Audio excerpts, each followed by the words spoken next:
All right, y'all. Here we are. Finally got it up. Ready to do this. And sorry for the delay. Sorry for the interruption. But we are live. We basically used our messenger. And so I'm waiting for a few people to jump in.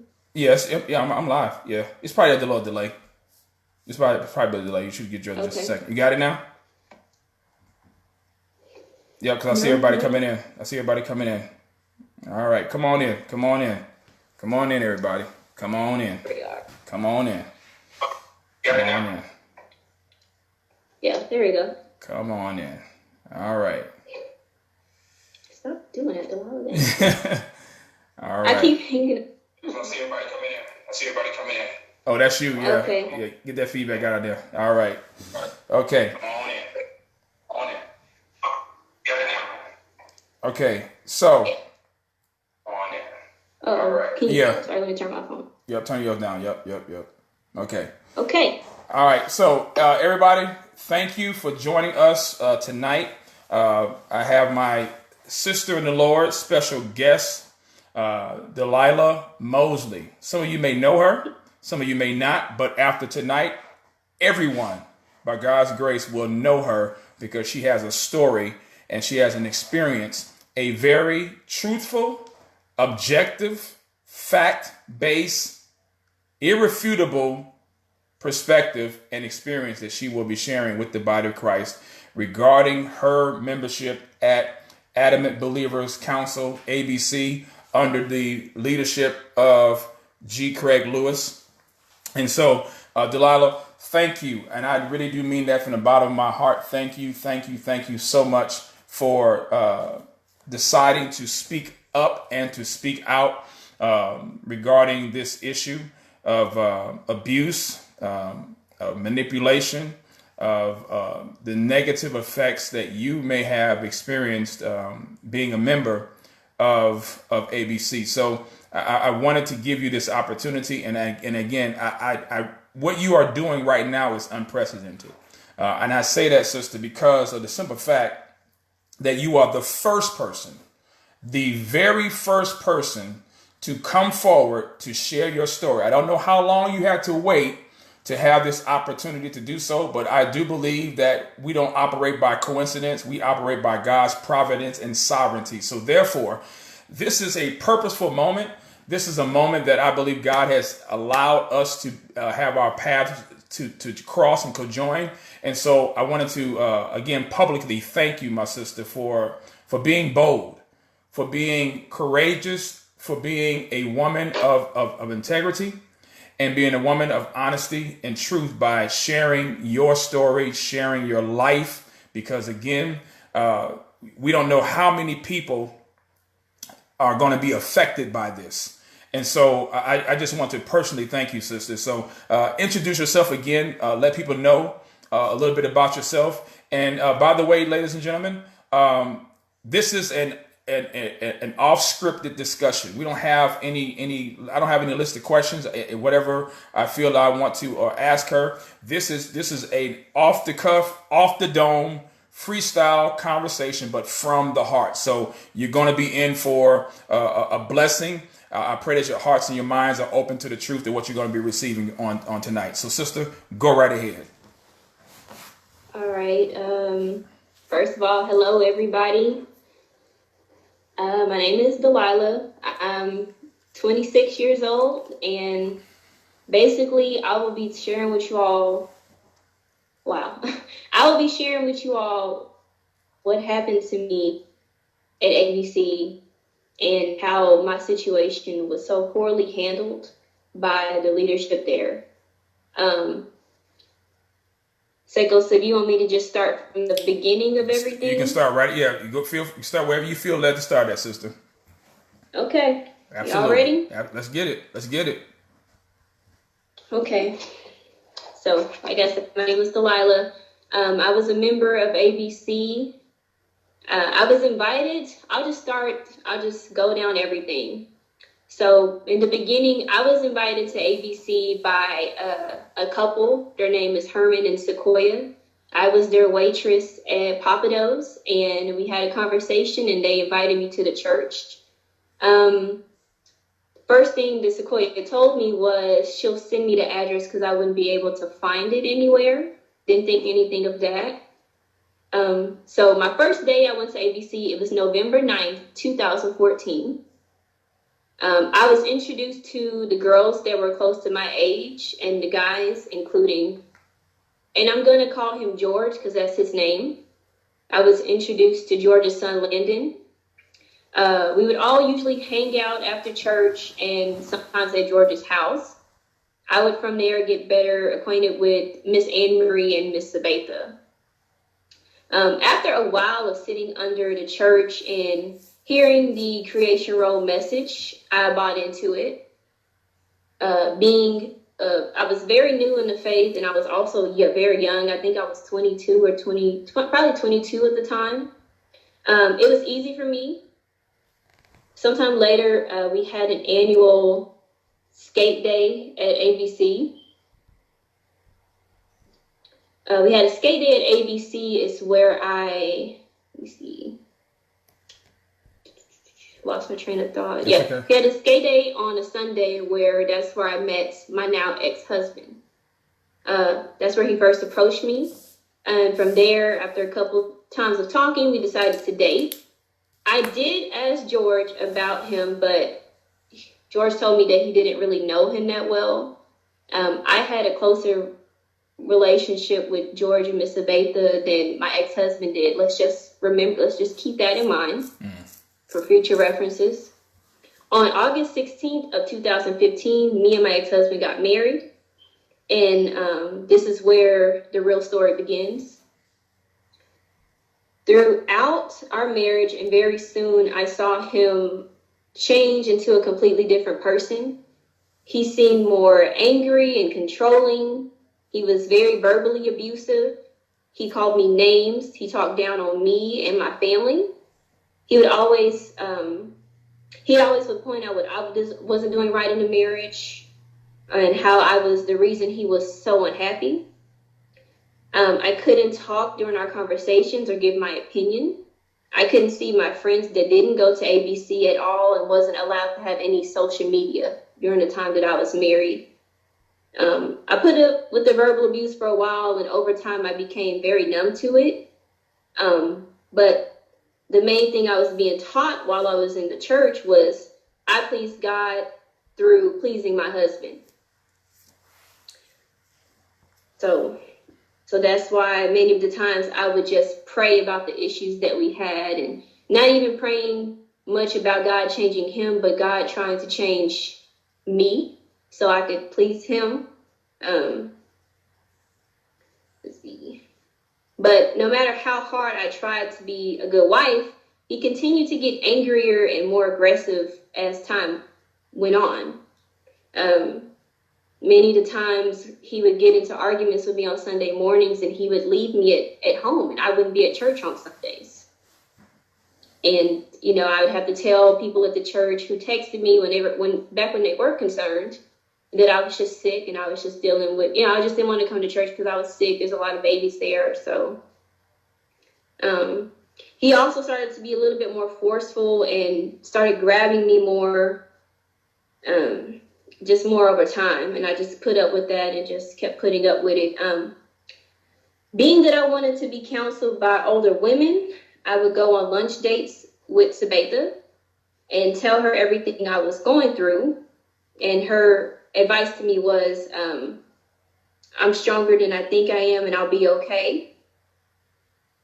So I continued to pray for myself to change and to learn to be a better wife. I wrote everything down, you guys, just because the story it's just a lot.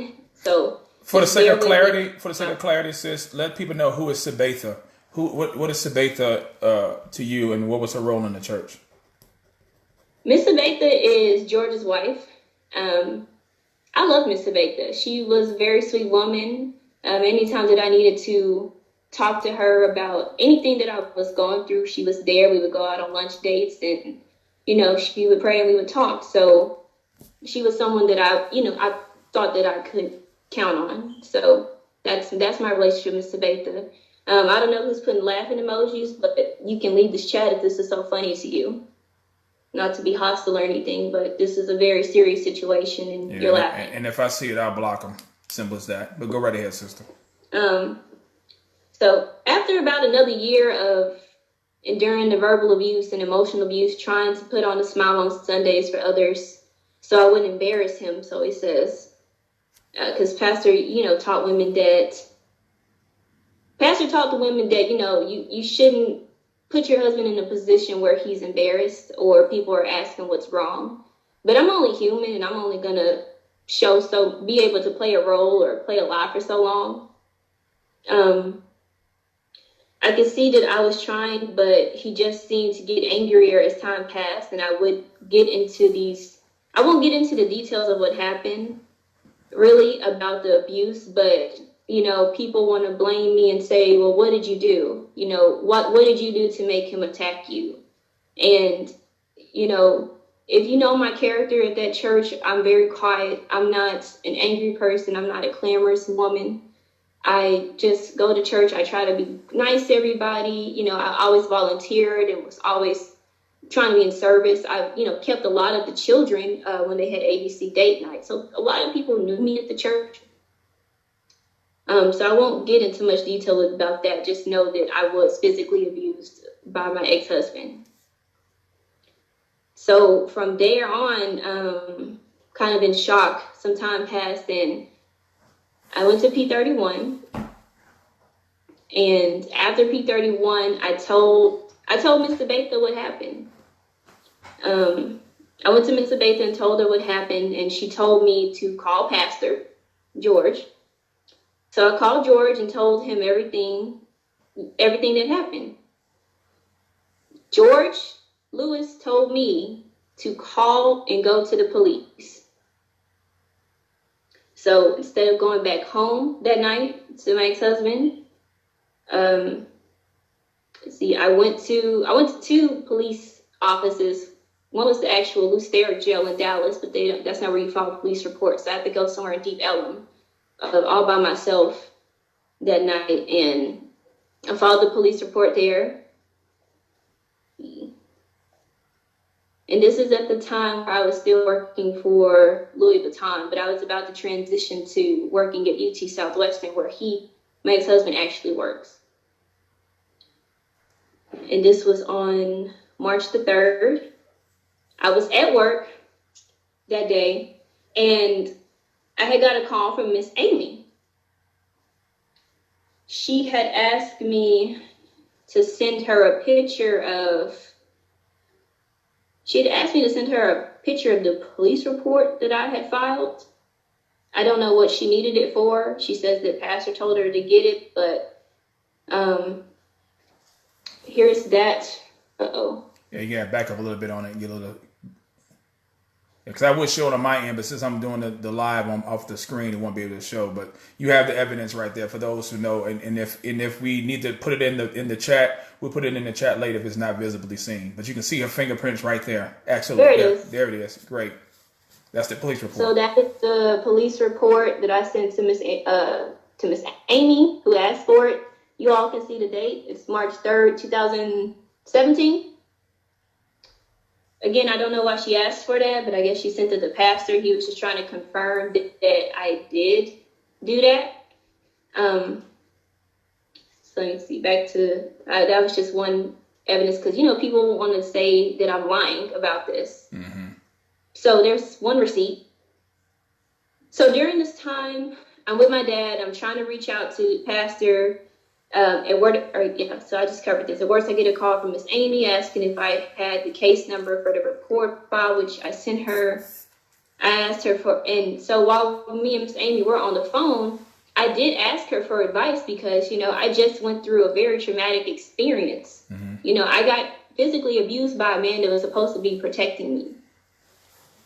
And all Miss Amy could say was, you need to talk to Pastor about it. I was like, okay. And I told her, like, he really wasn't answering my phone calls or text me back.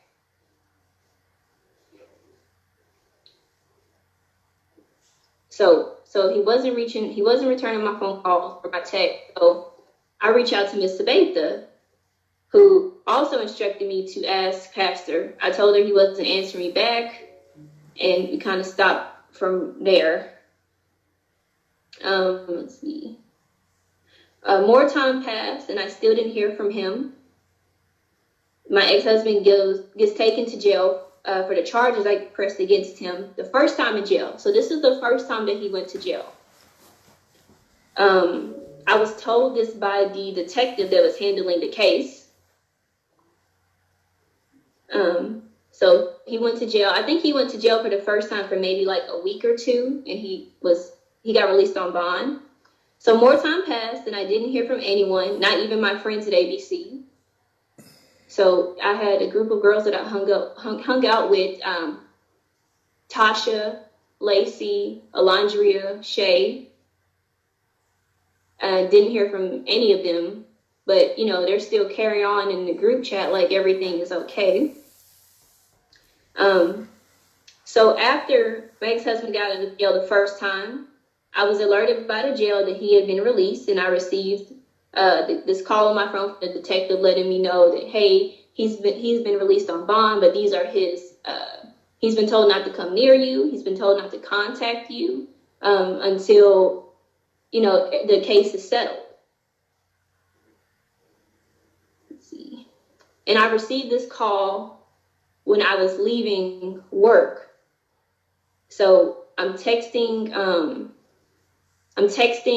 another girl that I was friends with. Her name is Keandria. I was texting her as I was leaving work, and I kind of noticed that my phone was acting kind of weird. So I'm looking down at my phone, texting her, say, hey, try to call me because I think something's going on with my phone. And my head is down like this. And as soon as I look up, my ex-husband is right in front of my face. So at this point, I didn't really know what to do. He had turned off my phone. He had gotten out of jail. He came up to my job, and he has, I know he's licensed to carry. He has a gun, but he said that he just wanted to talk. So I got frightened. I kind of started walking away with him, but thank God that I had told all of my coworkers who were around me that what I was going through, so they could kind of pray for me and be vigilant for me as well. They started walking up from behind me, and one of my coworkers, her name is Lydia, she said, nope, you're coming with us, because she knew who he was and knew what was going on. So they all tried to walk me to my car, and he decided to follow us. And once we got to my car, come to find out, he had parked his truck next to my car in the parking garage. Because he was trying to get me to come back home. He was trying to get me to come back home with him, but he was still acting up, acting erratic, and it scared me, and it scared my coworkers. It scared my coworkers to the point that they called the campus police at UT Southwestern to come arrest the man again. And that night I went home to my dad. Again, I tried to call Pastor Lewis and tell him what happened, still get no response from him. So let's see where I am now.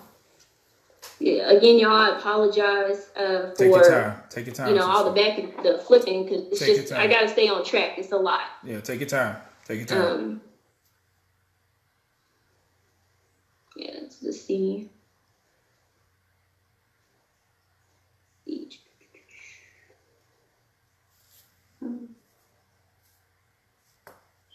Yeah, so I tried to call Pastor, did not get any type of response.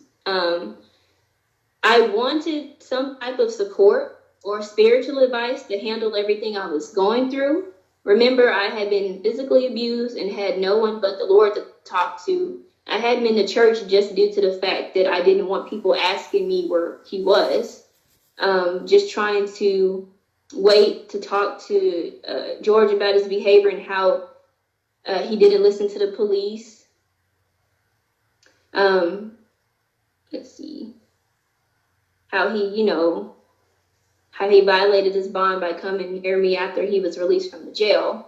So that shows that my ex-husband wasn't going to be listening to any type of authority, especially the police. The next day at work, I was called to the campus police office.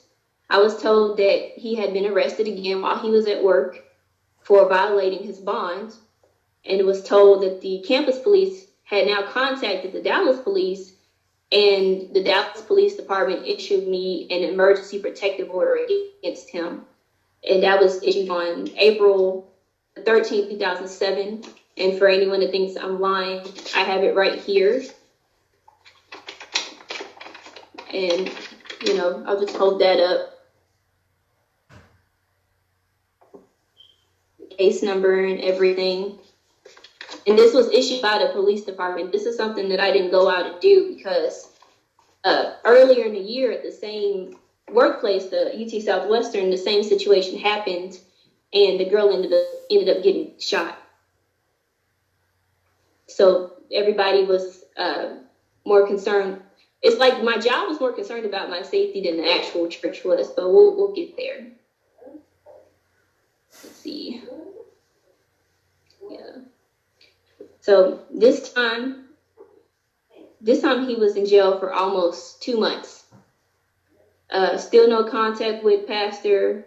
So still I await no church, no friend to talk to, because nobody was answering me, and no type of godly guidance. One day while he was still in jail, I did get a call from Miss Amy.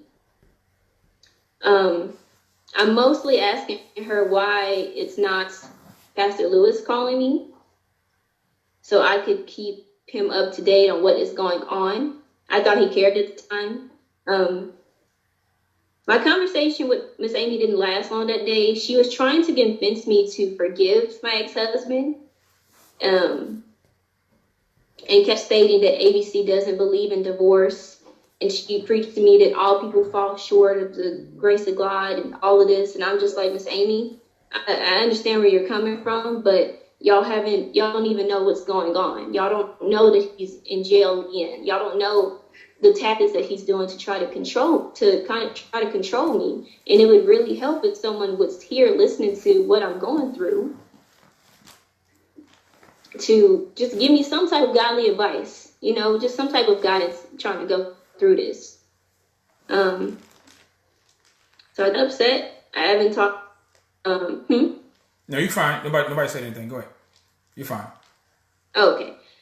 So I got upset. I haven't talked to Pastor. I'm dealing with a potentially dangerous man who has abused me, and she's talking about they don't believe in divorce, which it seems like, why are you worried about? Why is divorce even being brought up? If someone would help us, maybe we could work through this. So more time passed, and I wanted to talk to Pastor again. I asked if he would be okay if I could come to church just for emotional support, and I actually have those messages here. Somehow my friends still have these. Yeah. Go ahead and read those if you can. If you don't mind reading them for me, sister. That way people can hear it. Yeah. So let me pull these up real quick. Here they are. And for the record, while she's pulling them up, I do have copies of them because she sent me copies of those text messages between her and Craige Lewis. Go ahead, sister. Yeah, so here's the messages right here. Sorry, y'all. So here are the messages right here. The blue is me, the gray is him. And I'll just read what it says. Seiko, you can post it on your Facebook Live so people can see it. Okay. So they don't think I'm making it up. Sure. I'll post it later. Go ahead. Okay. I said, hey, Pastor Lewis, I'm not trying to give any information or get counseling from you at this point. I honestly just want to come back to church on Sundays.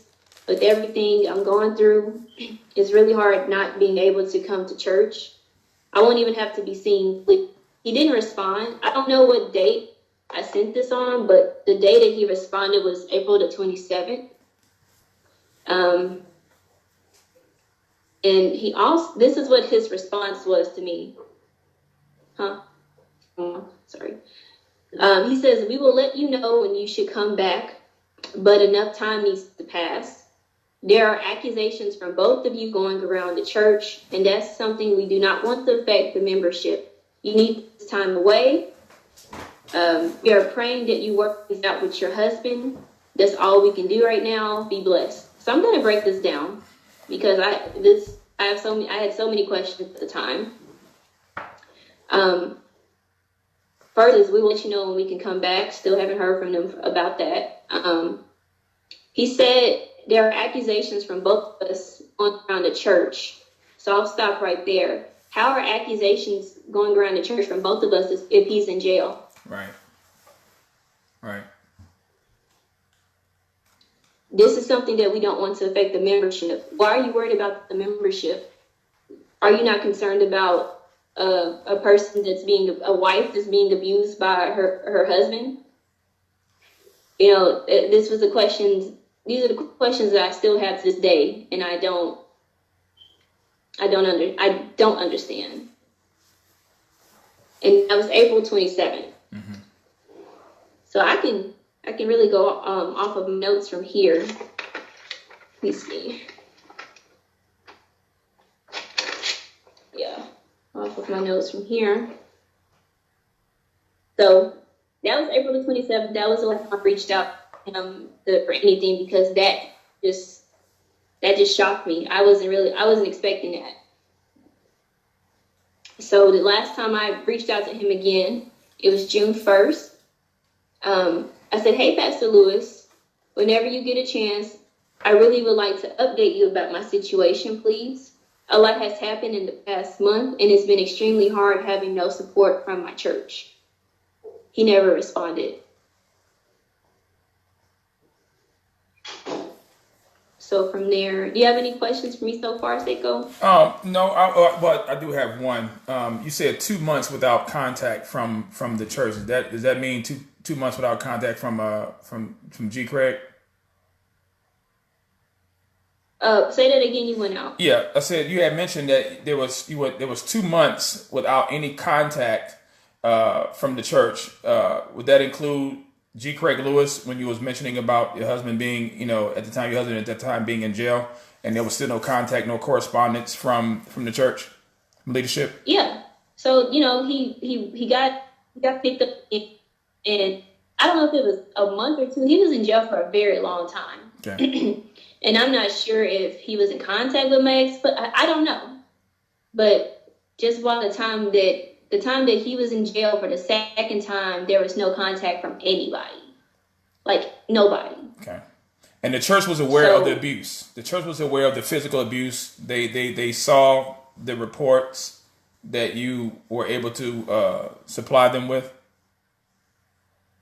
No, nobody was, because anybody that I tried to talk to, they would always direct me back to pastor, and he would never answer the phone. Okay. I would say, like, I'm trying to reach out to you. I'm trying to update you on what's going on. But he either just would not respond. And when he did, he told me to hold, there's accusations and stuff for me. But he was the one that told you to call the police, correct? He was the one that told me to call the police. But never corresponded with you, never followed up with you, never checked to see on your welfare and well-being on how you were doing after that? No. The only time that I gave him any information was when Miss Amy had called me to get that case number the first time back. The first time he got arrested, the first time I pressed charges. So, I didn't hear from any of the women that I thought I had good relationships with. It was just like, I can't even explain it. Like, I'm past it now, but going back to it in my mind, it was just like, I can't believe this is happening. I can't even fathom this. Did you experience, what were the mental or psychological effects of this? Did you experience any bouts with depression, any bouts with suicide, anything that, that you contemplated doing at this point of your life? Yes. I mean, I don't even know where to begin, Seiko. I mean, I was already dealing with a lot of emotional abuse in the marriage and verbal abuse. So, the physical abuse just kind of almost took me out, really. But when I realized when I really saw how people just did not care, it really kind of just broke my heart. I was in a very bad place mentally. For a while, like I said, I think I was almost going crazy because I couldn't even grasp the fact that how you would call yourself a church, how y'all would call yourselves Christians, and y'all didn't care at all. Y'all didn't care at all. Y'all only cared about, like you said, the effect of membership. So you're worried about numbers at your church. You're worried about an image. And you're not concerned. Like, I'm 20-something years old going through this. I'm like 2 years younger than his daughter. I'm thinking, like, how could he do this to me? How could y'all just not try to help me? So even with that, the trauma that you experienced, and you mentioned about you tried to, there was nobody there for you, and I can't imagine that in that regard. How did you make it? I mean, what was the anchor? What was the thing, or what did you have to do in order to keep your sanity and to keep yourself from snapping? For a while, I mean, this hurt me so bad. I left the faith for a while. Where did you go? I left the faith for maybe. Where did you go? Like, I stopped being a believer. I was like, I can't believe if this is how Christians act, and I don't want any parts of this. I was young, so I'm just like, I can't believe that people, people call themselves Christians would act this way towards somebody, and it just made me feel like I did something so wrong. Right. I was like, what did I do to just be excommunicated so badly? But I'm already a very strong person. I've been through stuff in my past before this. So I was like, I'm not dead. I'm still breathing, and I'm just going to try to live my life the best way I know how. Mm-hmm.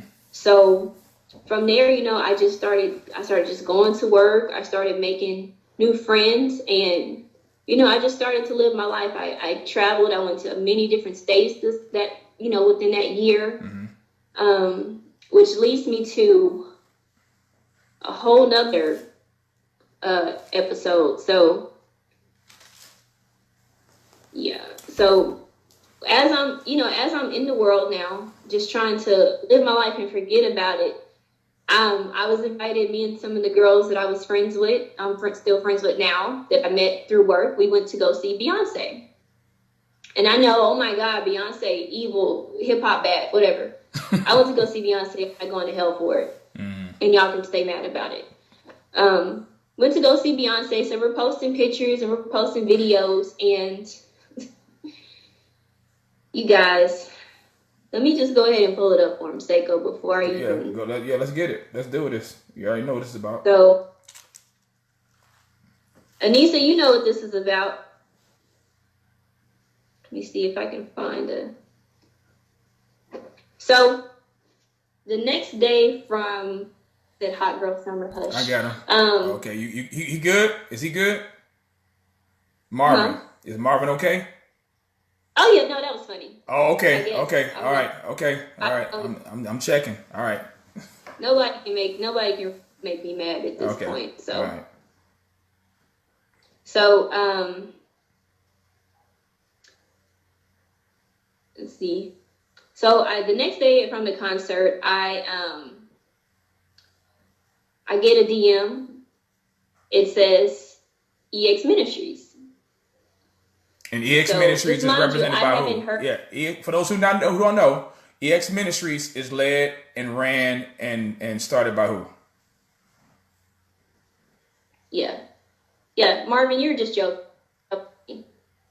It's no hate here, y'all. Like I'm healed from this situation and just hope I can bring healing to everybody else. For those who don't know, can you tell people who EX Ministries is ran by, who leads it, who's over it? George. Okay. That's G. Craige Lewis, if people don't know his first name. Exactly. Mama named him George. I'm gonna call him George. So, yeah. So it's a DM from EX Ministries, and he let me see. That's the G. Craige Lewis from EX Ministries replying to the video, just saying ho. And at first, I honestly did not believe it. I was like, I had to go to his page. You know, this is his Instagram page at the time. And as you can see, I'm not blocked because I can see his. At this time, I'm not blocked because I can see everything. Right. So, and this happened on September the 11th of 2018. So last year. So with me just being how I was handling things, I was really upset. I was like, how can this man of God come into my... First of all, why are you on my Instagram? You know, you haven't responded to me since June, and now it's September, telling me when I can come back to church. And now you're in my Instagram direct messages calling another woman a hoe. So, and Seiko, if you want to post these, you can read them, because you can put it back on Facebook. At this point, I really don't care. That's cool. We're good. So I'll read what I said. This was the post, and Seiko, you're just going to post it. Yep, sure am. I'll post all of it. Yep.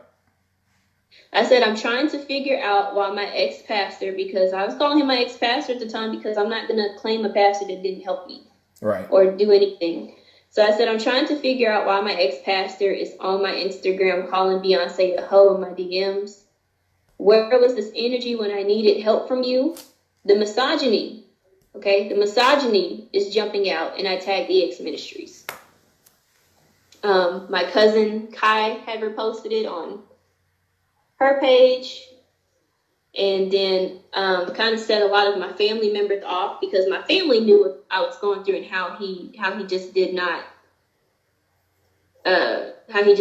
do anything. So my uncle was on there asking if he needs to come talk to me or ask me for help. So one of my friends, and I've gotten her permission to say her name. She didn't go to ABC. Her name is Danielle. She DM'd Pastor Lewis, trying to figure out what the heck is he doing. Let's see, because I have everything here. Let me just put it in order real quick. And so here are the message. Here's one message, and I'm going to read that. Sego, you can post all of these as well. Okay. You can post everything that you have. But Okay. Real talk. Yeah, for sure. So he says, someone sent the video of Beyonce dancing, and I sent hoe, because the way she was dancing was sexual, and I didn't want to see it. Have no idea whose account this is. He's lying, because it's mine. Or who your family member is. Again, he's lying, because he knows who he sent the message to. Folks send me stuff all the time, and I comment. As for blocking to cover tracks, I have no idea. So remember, he said for blocking to cover tracks, I have no idea. Just keep that in mind. So my friend Danielle asks, but why would you say hoe in the first place? What business of that is yours? And to be frank, that's beyond judgmental and crass descriptions of something, especially from a man of faith like yourself. It would give pending Christians and people of faith the wrong idea if you proclaim to know the Lord, his love, and his ways to spout out such harmful and hurtful words. I'm up. Sorry. Loud. Let me see. He then responds and says, I saw her dancing sexually, and the video was not even her dancing, she was singing. I saw her dancing sexually, using foul language. I'm 50 years old. In my book, that's what we call it when a woman shows her body and sexually entices me for money and ticket sales. She is a high-dollar prostitute. But since it was a private message, I just said hoe for short. Jesus called people names. I'm sorry. Wow. He said Jesus called people names in the Bible. He called them snakes, vipers, foxes, dogs. You should be asking why won't Beyonce put on clothes and stop singing about sex, worshiping the devil, and dancing slutty. Okay. And then my friend Danielle says, again, Beyonce and her profession does not directly affect me. I take issue with the proclaimed man of God who has reached to so many people, spouting his judgment in unclassy, sexist, rude, and uncivilized way. You can disagree with her business, but do so in a way that shows God's love.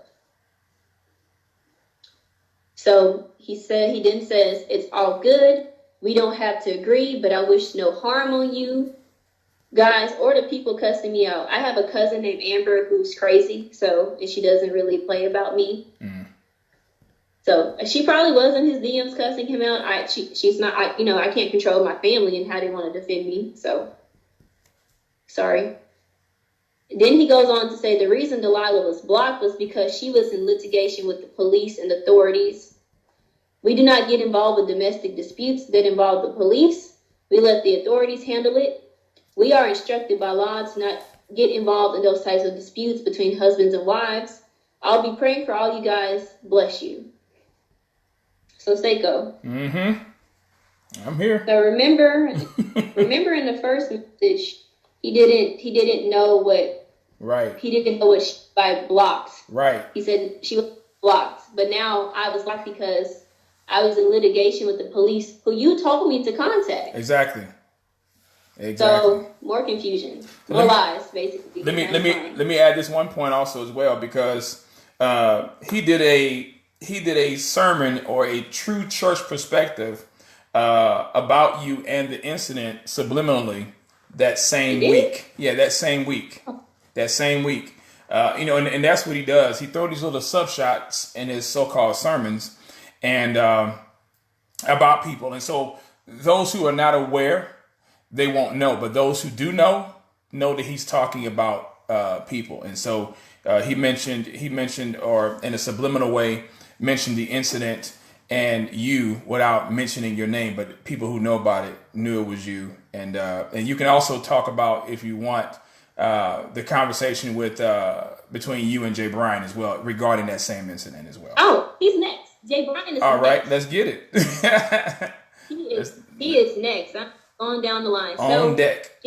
After we just exposed the lie that he told, and before I get into Jay Bryan, sure. Kayla Black or whatever your married name is again. She called me and Anissa bitter on Facebook because of posting this. And I'm trying to find that right now. Anissa, you know exactly what I'm talking about. You see. Don't think I have it, but so she inserted herself to the conversation. Kayla, you have no idea what I went through with my ex-husband. Neither did you care to call and ask what happened to me. But I always try to call and ask you what happened to you. When you got hit by a car and your bike broke. So don't ever in your life call me messy. Don't ever in your life call me bitter without asking me, how am I doing? That's it for her. Jay Bryan. So when I did post this, all of pastors henchmen, as I call them, started trying to add me on Facebook out of nowhere. Jay Bryan, Delvin, Macy's husband, I can't remember the other two names. I think it was Mark. But Jay Bryan felt the need to give me a definition lesson of what the definition of hoe was. So let me just pull that up right now. Let's see. And again, all of these people are so quick to defend this man because of a post, but nobody cared about what happened to me. Right. If that's making sense. So Jay Bryan never reached out to you regarding what happened either? No, because I don't think anybody in the church knew. I don't think he told anybody, but you want to go on here and subliminally preach about me, right? But not tell the full story. Right. But we'll get to that. Okay. Jay Bryan Johnson came into my messages on Facebook, and this is what he said. I think we both can agree that context is very important when any story or information is being told. If I'm wrong in my understanding of you still being a believer, then okay.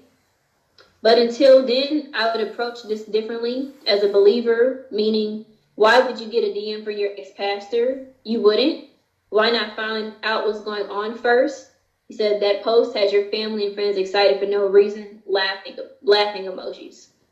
First, the meaning of hoe is one who sells their body for money. That's Beyonce. Let's see. Used to follow this pastor that all of a sudden isn't someone you support. That's fine, but to attempt to stir up controversy over a mistake, not Beyonce being a hoe, unfortunately that's true, but the DM was a mistake. That's not cool, Jay. So you're defending this man who's calling another woman out of her name, and y'all supposed to be Christians. I didn't even respond to that because I was just like, that wasn't it. That wasn't needed. You just wanted to earn some more points with Craig, and hopefully he saw you showed these to him too, and he gave you a pat on the back. Good job. So let me see where I am. So, all of that happened. Anything, Seiko? Yeah. Before I get into the next part. Yeah. So, and correct me if I'm wrong, but it seems to me that when there are issues going on, that Jay Bryan seems to be the quote unquote, I guess you can say the spokesman for Craig. If he sees people on social media saying something or that he doesn't seem to be appropriate, or he may seem that he has to have a say in, he seems to be the one that wants to be the speaker for Craig, kind of like his PR. I mean, I guess I don't know. Like he just poked his nose into my DMs. I'm like, I don't understand. Mm-hmm. But yeah, he has too much time on his hands, really. Y'all to be defending this man, and y'all don't know what the heck is going on. Right. It seems like people try to please Pastor Lewis more than they try to please God. It doesn't make sense. So what was your, I mean, while you were there, you mentioned about their view about no divorce. Who was the one that told you that the church doesn't believe that does not believe in divorce? Say that again, Seiko, you went out. I said, who was the person at the church that you had spoke with that said that they do not believe in divorce? The person that reiterated to me was Miss Amy, but that's something that Pastor preached about all the time. Okay, so he believes. You get a divorce, you can't stay here. Say it again. He does not what? He does. Say it again. He does what? Huh? He said. Say it again. He doesn't what? If you get a divorce, y'all can't stay here. Why? Because he didn't want it to affect membership or something about the kids. And y'all, in these comments, y'all can correct me if I'm wrong, but I remember him saying that. So he puts he puts people out the church because they got them. So let me put it this way. So if since your husband abused you, physically abused you, you would be the innocent party of the abuse. You're not the abuser, you are the abused.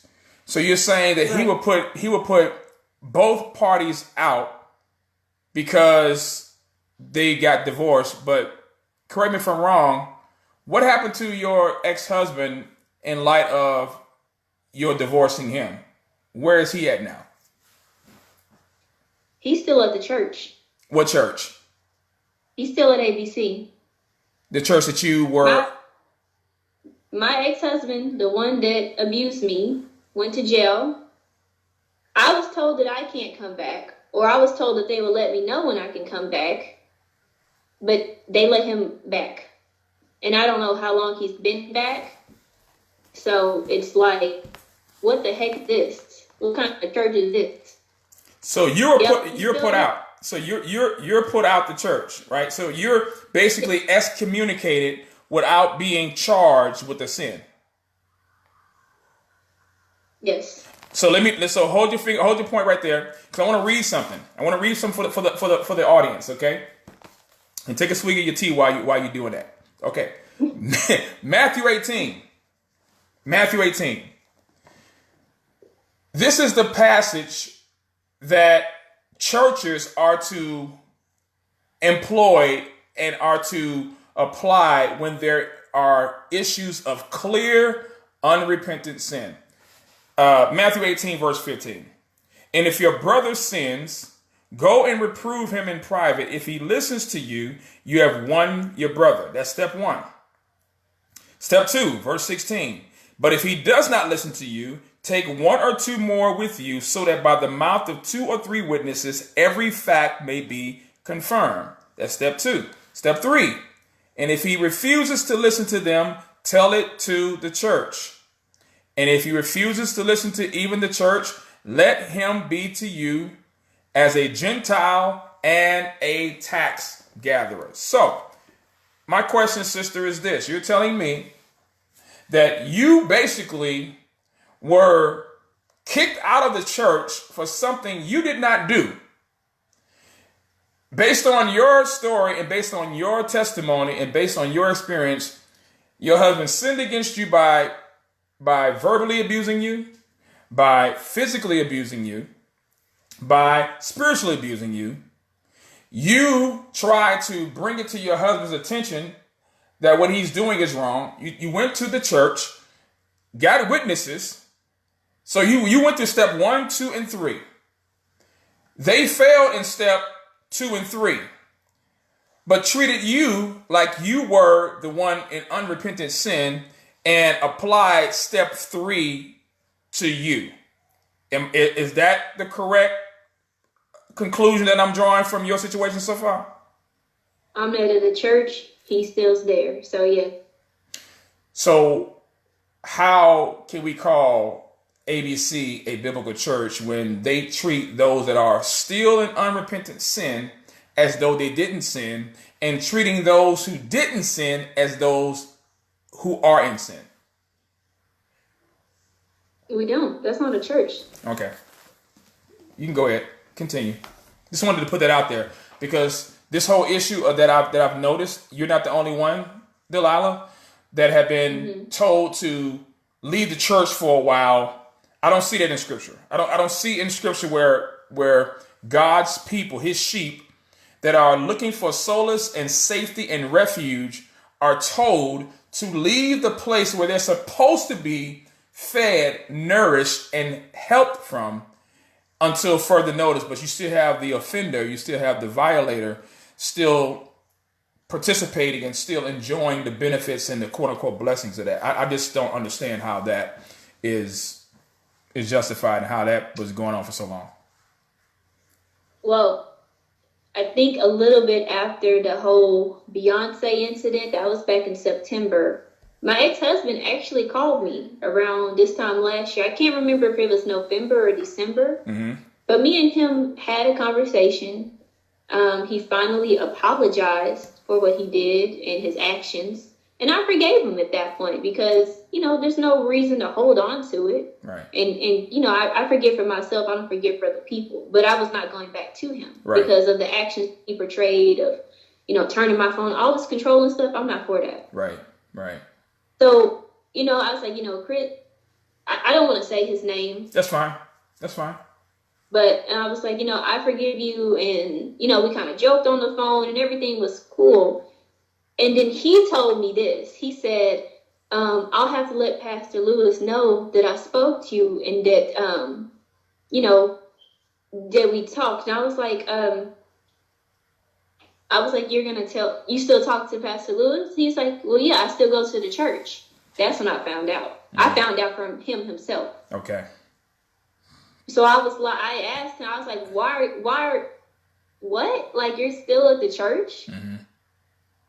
And then it kind of made me go back into the spiral because I'm like, okay, so the girls who I was friends with, all of y'all see this man on Sunday without me and y'all still haven't called me. But y'all are just gonna walk around that church like nothing ever happened? Like he just was not married to me a year ago? That's where the anger and the confusion comes from. And nobody wants to reach out and say anything to me. It's just like I never happened. Is there some type of are there cliques or some type of code of silence that they have when things go on at the church there. Here's what I mean by that. Like your situation. Are they told not to get involved in situations like this? Not to call you, not to come alongside to help you? I have no idea, because whenever someone was going through something, I know I had a friend. I and her husband, Alondra and Josh. They went through something in their marriage, and we all got into a car and went over there, and because she was about to leave him, so we all helped her in that time. So I was trying to figure out where was all of the energy for me. I understand that people have things going on in their marriages and in their personal lives, but like a call, a text, right. Anything would have something would have been needed. Like I got absolutely nothing. Yeah. So, I got absolutely nothing. So, y'all see this man every Sunday. Right. Especially my friends who I've told that he's physically abused me. And y'all don't reach out and say, he's still here. How are you doing? Right. How are you doing? Right. It's like once I was able to come back, I was just forgotten, and they just moved on like everything was fine. Right. Which is unfortunate. What was your experience? What was your experience with the women there? I mean, it's like what were you a part of any ministries there? And if so, what were they about? What were they like? I know somebody mentioned about P31. I wasn't really part of any. There wasn't really any ministries there. Like either you sang in the choir, which you have to be handpicked by George to do so. Mostly I volunteered a lot. Mm-hmm. So they had ABC date nights. So couples who have moved from out of state that don't have family here and have kids, but they want to have a night to themselves. Mm-hmm. You can bring your kids to the church, and I love children, so I would happily volunteer and hang out with the women there. But there was like a homeschool wife clique. If you homeschooled your children, they were more tightly together, which was nothing wrong with that, because they were never mean. The women were never, to me, never seemed. It was cliquish, but it wasn't malicious. Okay. What was the attitude as far as women? It seems like Craige has an issue with women, and it seems to carry over in how men there treat their women. This whole attitude of subservience. I had mentioned about even with the Cowboys game, how the men at ABC, they're allowed to watch the game at the church, but not the women, unless they're serving the men there. If you can elaborate. Yeah, because I remember I was like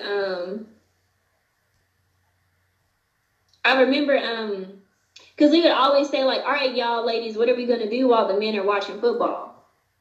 Like whose apartment we're gonna hang out at? So it was just like, yeah, it was just a men's thing, but I'm trying to get my thought back on track, because sure. I want to get into the joke of P31. Go right ahead. So when I first started going to the church, I'm a new Christian, I'm a new babe in Christ, and I want to learn the word. So when I went to my first P31 meeting, I think they were holding something for Mr. Beta, so like the next one after that, because they had them every Thursday of the month. Mm-hmm. Mm-hmm. So the next Thursday, the next P31 meeting I went to, Mr. Beta was like, I know a lot of women have talked about how we don't read our Bibles here. That's not what this is for. This is for us to teach y'all how to be women and wives. So some P31 days we would learn to clip coupons. One day we learned to put on makeup. One P31 meeting was about how to set a table or have fancy glassware for entertaining guests.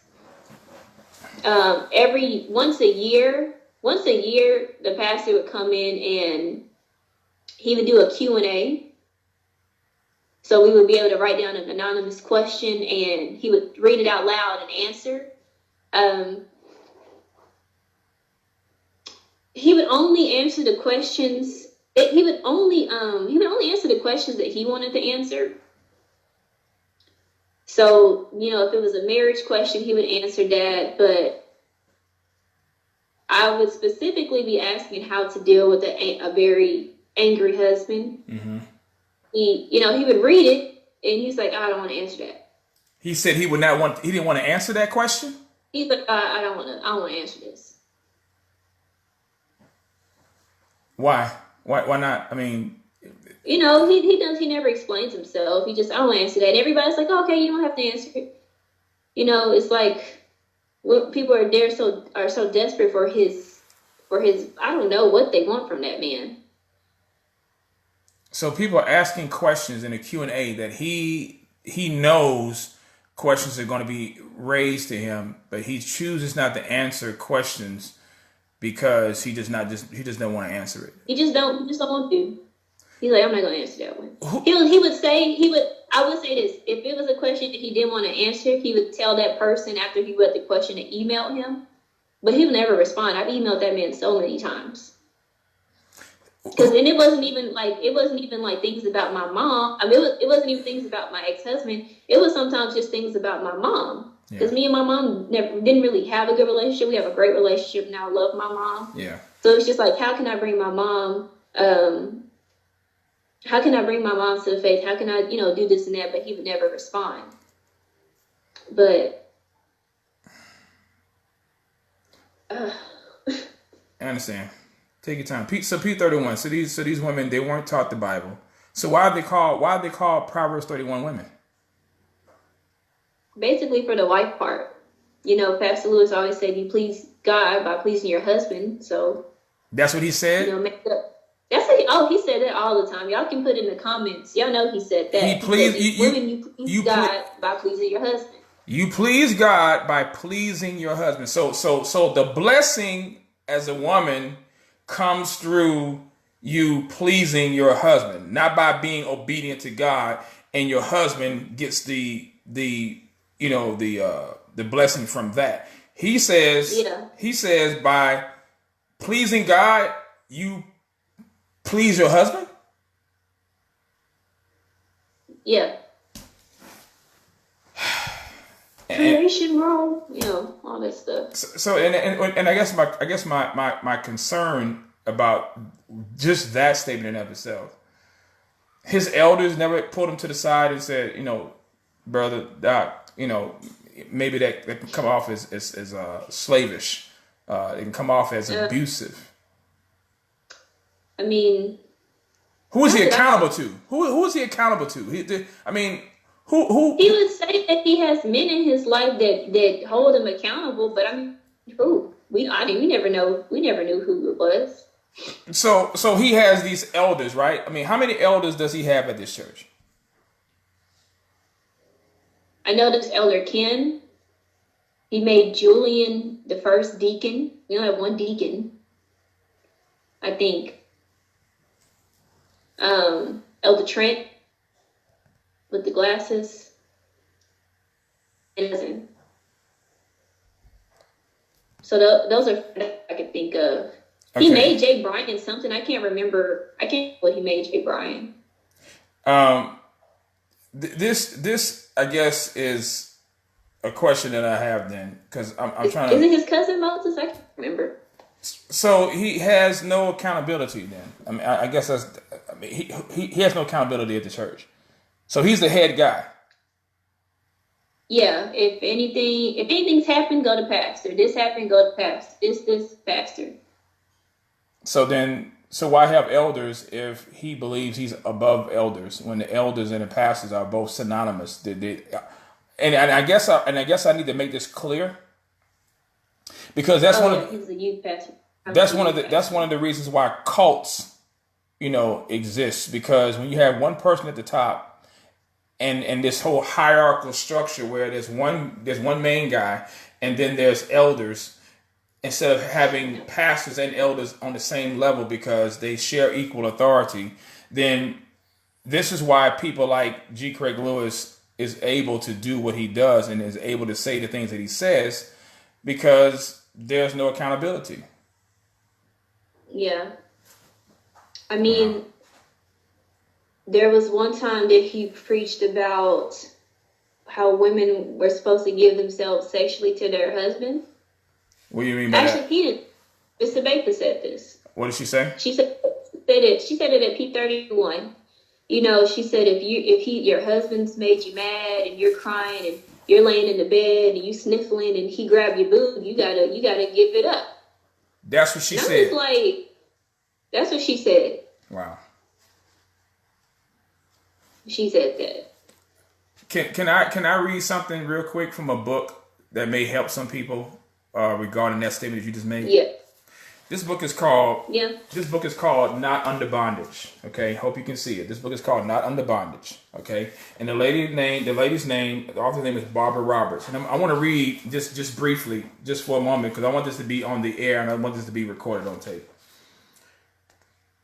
Sexual abuse: to ignore when a partner says no, to attempt to force a partner to do something that they feel morally obliged to avoid, or uncomfortable doing, is sexual abuse. This includes cases where the partner is too afraid to say no or unable to give consent. Rape is a crime within marriage.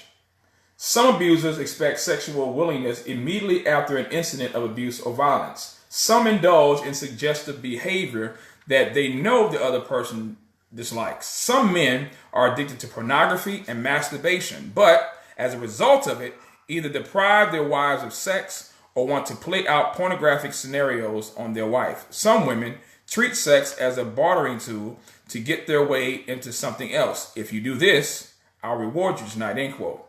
An abuser who reads the Bible may insist that a wife is only allowed to refuse sex unless the husband and wife are both praying and fasting. He may claim that since Hebrews 13:4 says the marriage bed is undefiled, he is entitled to demand anal intercourse or other debasing or unnatural practices. The Bible teaches that the sexual relationship between a married couple should be one of mutual giving. There should be reciprocal generosity, each partner rendering the affection due or owed to the other partner. There should be also reciprocal authority, each partner having authority over the person's body. 1 Corinthians 7:3-5. Balancing these principles, we see that it is up to each partner to give pleasure, not to take it. Sometimes a victim believes that because her husband has authority over her body, she must make herself, and this is what is lining up what you said earlier, just a minute ago, Delilah. Sometimes a victim believes that because her husband has authority over her body, she must make herself sexually available whenever her husband demands it. This is a form of prostitution and breeds disrespect in both spouses. It is also biblically unsound because just as a husband has authority over his wife's body, the wife has authority over her husband's body. This means she can sometimes ask or tell his body not to do certain things to hers. The exercise of this provision should not be undertaken from selfishness. It means being sensitive to your partner's situation, even as you are acutely aware of your own needs or lack thereof, end quote. I guess that would never be read or be taught. I mean, has 1 Corinthians 7:3-5 ever been taught? I mean, has even Philippians, 2 about, considering others more important than yourselves? I mean, I guess that's never been taught either, huh? I mean, it's been taught, but biblically taught. Has it been taught? Biblically taught. No, not biblically taught, because if it was biblically taught, you wouldn't, as Mr. Baker, she wouldn't have got up and said something like that. Wow. This is I mean, and I'm sitting here hearing your story. What do you say to people that, and I know you saw comments earlier, before we even came out to go public with this. People who would doubt your experience, or people who would say, why did you stay so long? I mean, what were you getting from the church that you're not getting now? Wait, say it again, say you went out. Okay, I said, what would you say to people who may doubt or question, your motives on why you're speaking out about it now. Like you mentioned about being accused of being bitter, or why didn't you leave? When you first saw these signs of abuse, what took you so long? What took me so long to leave my ex-husband? Yes, and the church. Well, I mean, it wasn't my choice to leave the church. They made that choice for me. What happened was physical abuse was my breaking point. I was not about to stay in any situation where someone was putting their hands on me physically. Okay, God did not call me to a life of bondage. He called me to a life of abundance and freedom. Amen. I felt scared in my marriage. I felt like I couldn't be myself in my marriage. I felt like I was losing my mind. This man used to call my mom retarded. He used to talk down on my family. He used to say terrible things about my uncle. And I would bring all of this before I tried to bring it to pastor, but I would definitely tell Mr. Baker. And it's funny because when I told Mr. Baker that he did this, she wasn't even shocked. Because she just was like, I do remember you telling me he was talking to you this type of way. This is so sad.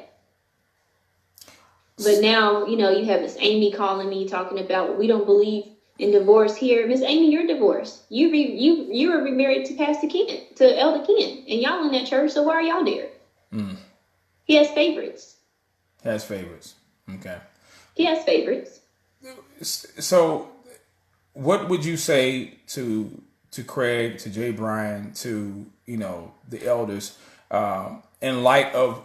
In other words, why are you coming out now? Because you know that they're watching this video. You know that they're watching this interview. This is why we set it up to be later this evening, because the Cowboys are going to be on. And I wanted to make sure that they heard everything that you said. And I believe also the reason why this is because we started late because of these technical difficulties, because we wanted to make sure, God and His providence did, that everybody that wanted to be a part and listen to this can hear your testimony, hear what you have to say, and even hear and see the receipts that you produced. What would be your comments or your thoughts about these people questioning and doubting your testimony? I mean, what is there to doubt? What is there to question?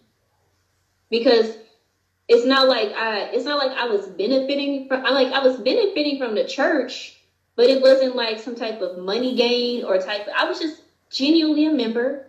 I genuinely went to the church wanted to just be involved in the church, I had no problem with serving in the church. I loved what I did.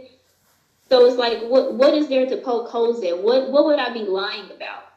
I showed y'all the police report. I showed y'all the protective order. I showed y'all every type of evidence that I need. And I there's nothing that I want from G. Craige Lewis except an explanation. Which you probably never get.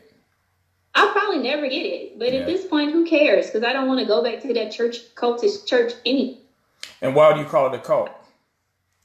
Because of the way people think. Like, it's just so much. Like, it's just so much. I think it's a cult because they have one person who is the head over everything, and everybody needs to report to him or tell to him.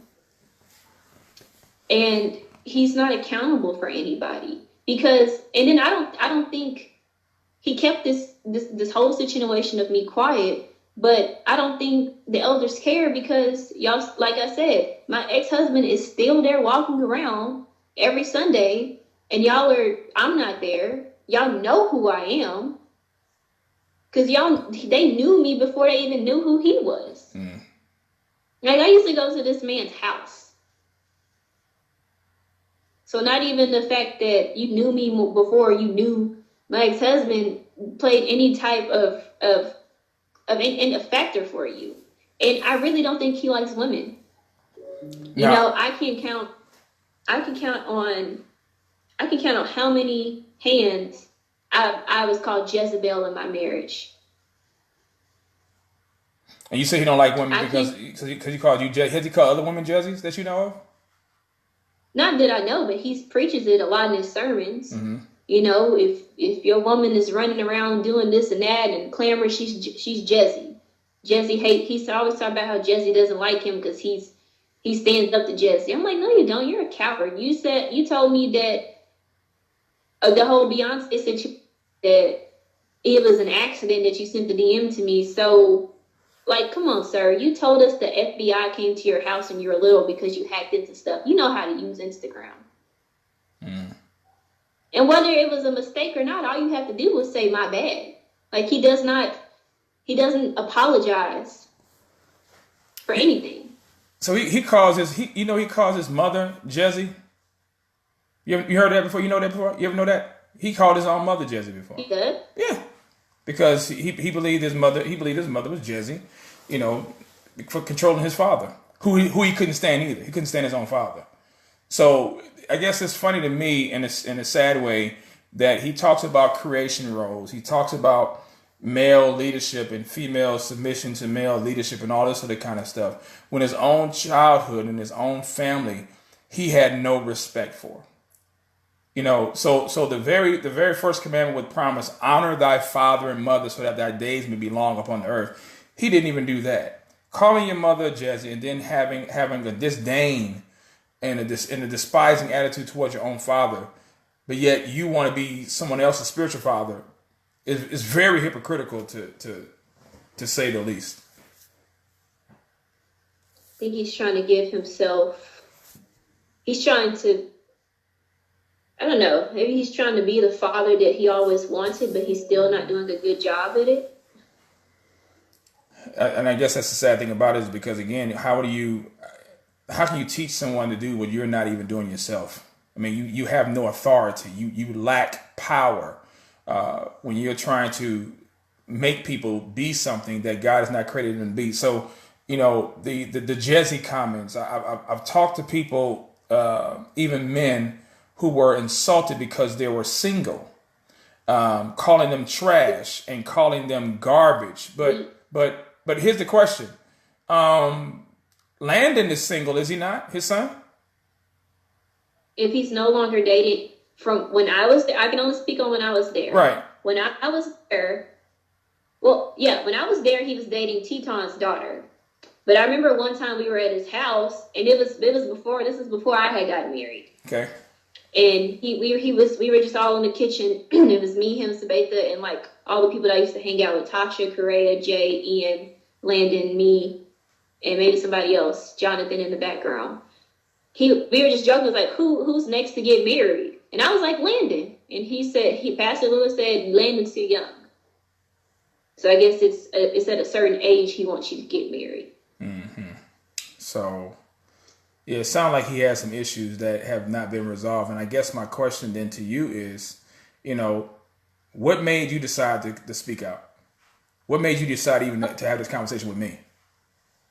Well, I mean, for a long time, I was going to make a YouTube video, just mainly talking about what I went through in the church, all the abuse and being neglected by the church. But it seemed like I would want to do it, but it was never the right time. Mm-hmm.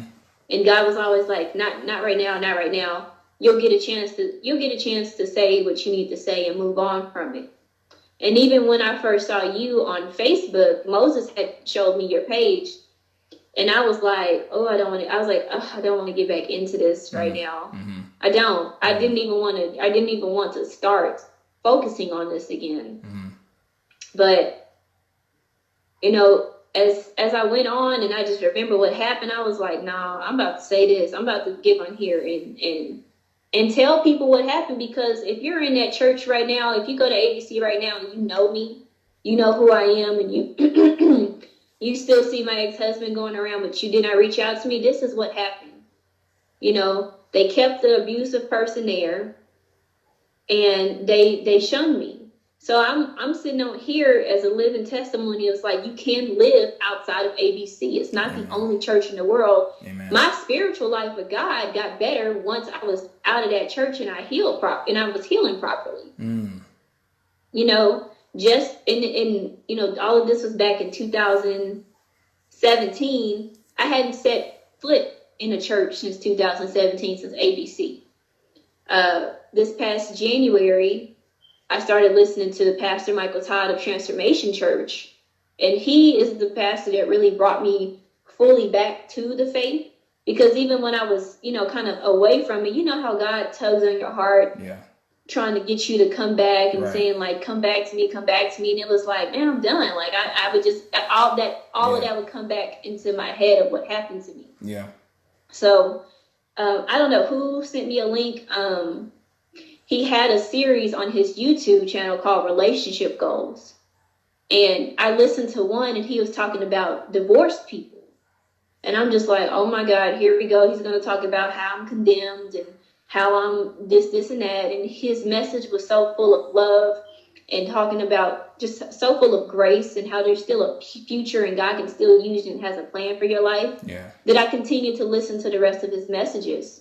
He was the first pastor that believed in Kanye West's Saul to Paul conversion. Mm-hmm. He was the first pastor that I listened to that just preached so much about loving other people, regardless of what state they were in the world, because he's the pastor that taught me Jesus will leave the 99 to go get that lost sheep. Whether it's Beyonce, whether it's a celebrity, whether it's me. So I get on this live to any woman in that church that's going through any type of abuse and say there is something else out there for you. You do not have to live in bondage. Amen. You do not have to live your life afraid that you may do something small and tick this man off and he punches you in the face or chokes you. You don't have to live that way. And you are not held, you're not accountable, your actions are not accountable to this man, Craige Lewis. You're accountable to God. He is the one that can set you free and save you and heal you. It's not this church, it's not this building, and it's not these loveless people in the church as well. So there is life outside of ABC. Yeah. There are, but the thing is, Pastor Lewis makes it seem like there's something wrong with every other pastor out there. He's always talking about T.D. Jakes. He's always talking about Kirk Franklin. He's always calling somebody gay. He's always talking down on homosexual people. Yes, homosexuality is a sin. But God will still accept you. He wants your heart. Amen. You don't have to change your behavior before you come to Christ. He just wants your heart. He just wants you to tell him, Lord, I need you come into my life. And then God's like, that's all I need. That's all I need. I just need a heart that's after me. Amen. And then I'll change your habits. Amen. Okay? Come on. It doesn't take all of this. You have to be a wife. You can't be single. You don't have to, you have to please God to please your husband. You please God by being obedient to his word. Amen. Period. That's what that is. Yeah. You've I guess, how do you feel now? Are you free? I mean, have you really truly now experienced freedom, in your life and in your walk? I know you mentioned about being at the church that you are now. If you had a person that was just like yourself, how would you minister to them? And I'm glad you gave the gospel, because that's one thing I don't hear Craige ever mention is giving people the gospel. This is the thing. When he preaches those messages and summary at the end, I can't remember, and y'all can correct me if I'm wrong, I can't remember not one time he's ever asked people to accept Christ into their lives. I can't remember. I don't know. Y'all can correct me if I'm wrong. I could be wrong, but I personally don't remember. But what were you about to say? No, you what you just mentioned. I mean, because I'm talking about helping people be free.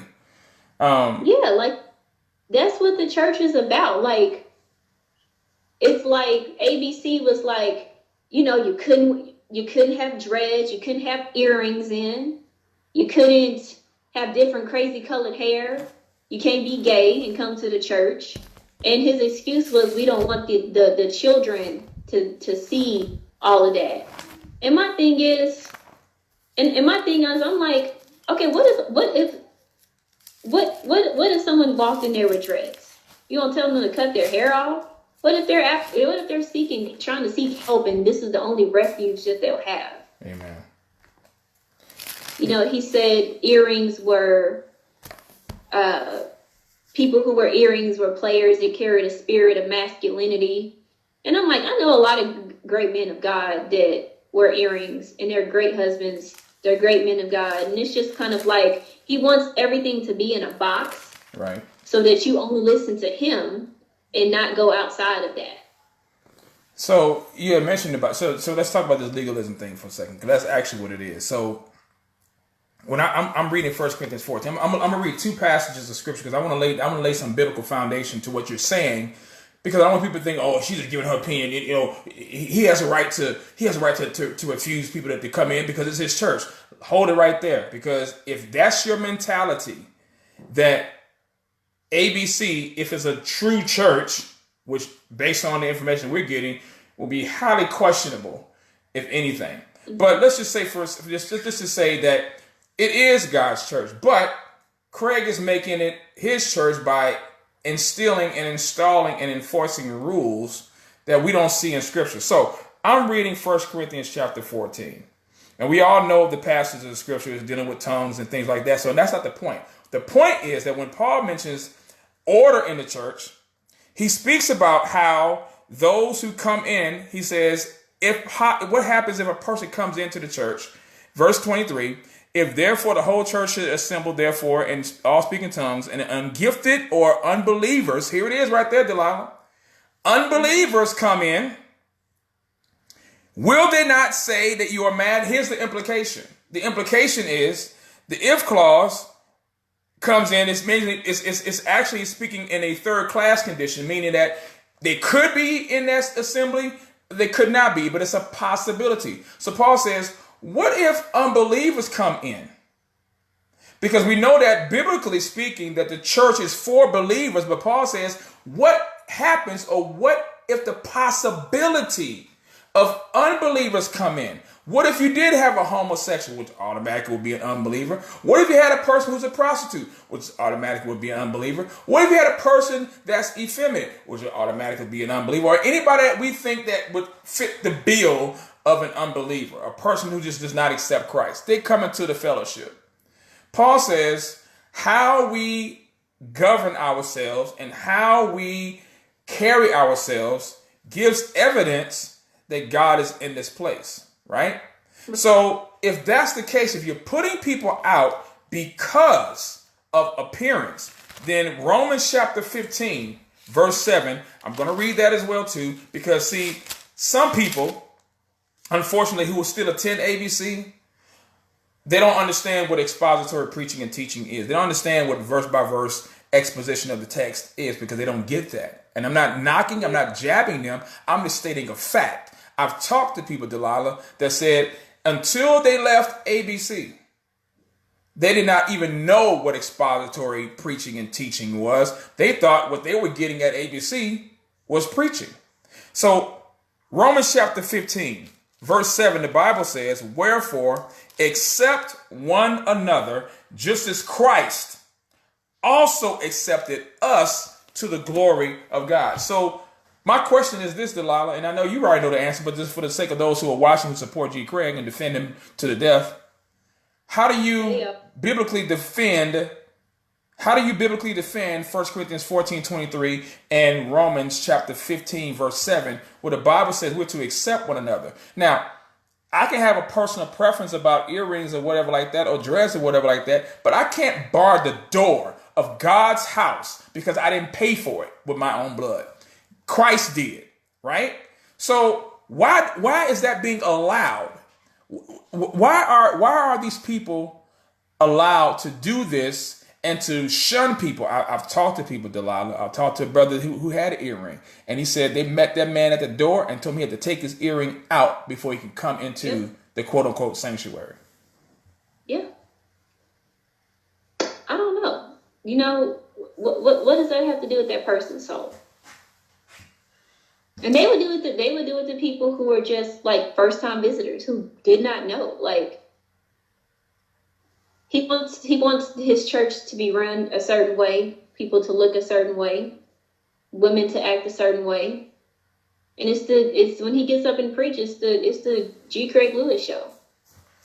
He goes on these rants before he even starts preaching that don't make it into the true church perspective. Mm-hmm. Basically how people are after him, or people are coming against him. You know, I'm still stuck on these drowning demons. I didn't know demons had lungs, you know?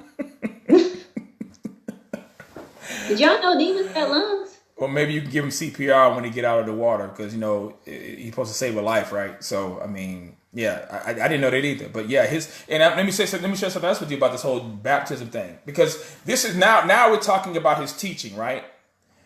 He said a lot of outlandish, unbiblical, unwarranted, unfounded stuff, drowning demons. And for those who didn't know this, he says this in his sermon called Baptism. You can pull it up on the True Church Perspective. If it happens to disappear, if it happens to get Hillary Clintonized, and you'll get that one on your way home if you're not there yet. I have a hard copy of the sermon, quote unquote sermon. I have a hard copy because I know sometimes the wicked flee when no one pursues. They'll try to scrub stuff off the web to hide this stuff. So he said when a Christian gets baptized and goes under the water, and when they come up out of the water, those demons that were once on them are drowned. I'm not making it up. I know I'm about to see a whole bunch of emojis and a whole bunch of shocked faces on there. That's what the man said. You can pull it up. I even shared that on my Facebook page. Now, he tried to use, and I use try very loosely. He tried to use the flood in Genesis as his biblical support. He tried to use the story of the demoniac, of them being cast into the herd of pigs and the herd of pigs going over the ravine and drowning themselves. Now, the text gives it clearly that the themselves were the pigs, not the demons, because we know demons are fallen spirits. They're spirits. They don't have heart. They don't have lungs. They don't have breath. They're spirits. So that just, and correct me if I'm wrong now, ladies and gentlemen, for those who watched it or heard it, how did that get a pass? How did that get by, Delilah, when he says that? And this is a shocker. He doesn't really believe in baptism, right? That doesn't shock me. Even though he had a baptism service, he does not believe in baptism. He believes that baptism is pagan. Now, so we're saying that Jesus was a pagan because Jesus in Matthew 3 was baptized.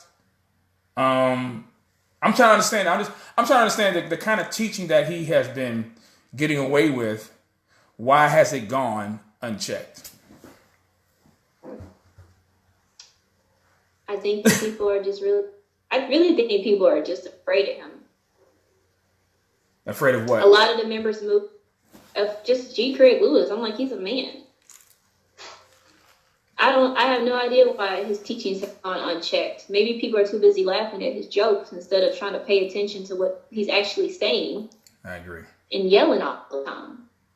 So I cannot remember one sermon from him. One sermon. But yet, I don't know. I can't. Maybe if I looked at it, I don't know. The only thing that stuck with me is how he talked about different religions like Catholicism. He's preached about that. Mm-hmm. Halloween. Mm-hmm. But nothing to grow as a believer in Christ. He more as far as women, we're supposed to talk to God when we're cooking or when we're cleaning or when we're with the kids, So we've been told that. You've been told that. He is very much against women pastors. He's against any woman in power. He's against women pastors, but he goes to his in-laws' church in Chicago, who's a woman pastor. It's a co-pastor. He goes to speak there. So how are you against something, but you have no problem, I don't know, going there to teach them? The same way he preaches against social media, but, his daughter Vicky is huge on YouTube. Oh, you talking about the booty meat girl? The what? The one that talks about booty meat, her booty facial. You talking about her, Vicky? That was a very informative video. But yes, her. you know, he goes off on social media talking about people sharing their lives, and I'm like, your daughter does this for a living. Right. So, why are you preaching against something that your daughter is doing? So that'll make him a hypocrite. I guess you can do, huh? That'll make him a hypocrite then, right? Yeah, that would make him a hypocrite. Okay. So you think his truth behind 13 Hip Hop 13 is going to talk about his daughter? You think what's the odds of him talking about his daughter in that? Yeah, he's doing another one. Yeah. He has another hip hop coming out. Yeah. Yep. 13. We get it. Hip hop is back. Talk about something else. I mean, preach the gospel. Get people saved. Can't preach what you don't know. Oh. Okay. I mean, you can't preach that what you don't know, because if you knew it, then you would preach it. So this is why verse by verse exposition. This is why going through the Word of God. This is why he doesn't have a doctrinal statement. I was going to ask you about that. Have you ever seen a doctrinal statement at his church? What we believe. These are the things we believe. I mean, you haven't seen anything in writing that you can go to say this is what our church believes about God, about Christ, about the Holy Spirit, about the sin, Satan, salvation. The gifts of the Spirit. I mean, have you seen any official? He would always use like gifts of the spirits to go along with what he wanted to say. Okay. So he would justify him being hated on by other people walking in the desires of their flesh. So, for example, he always would say somebody is after him. He always would say someone is out to get him because he's speaking so much truth. And it got to a point I'm like, sir, all these people can't be after you without you doing something to them, Because he always talks about TD Jakes and how, people from TD Jakes' camp has come after him to hurt him. Mm-hmm. And I'm just like, there's pastors out there that speak truth. Mm-hmm. But their lives aren't threatened. Like and it's like, why every Sunday is there's a new story about how someone left the church? Wow. And why do you have to tell us? Right. If they left, let them leave, right? Right, exactly. That's exactly. Anything else that you would like to share, or that you would like to, to convey to the people? I mean, so you talk to the women. Remember, I had said at the beginning, this is unprecedented what you're doing, because you're the first person, Delilah, to speak out. The very first person to speak out about something that a lot of members, former and active, have and are experiencing. So what would you like to see come out of this? What is your prayer? What is your goal? What is your desire, after this live is over? I want any woman that's at that church that's being abused by their husband to call the police, hold him accountable to his actions, because he's probably been getting away with it for a long time because he doesn't hold abusers accountable. Because if you're going to let someone that abused me stay at the church, I can only imagine what you're doing with the other men.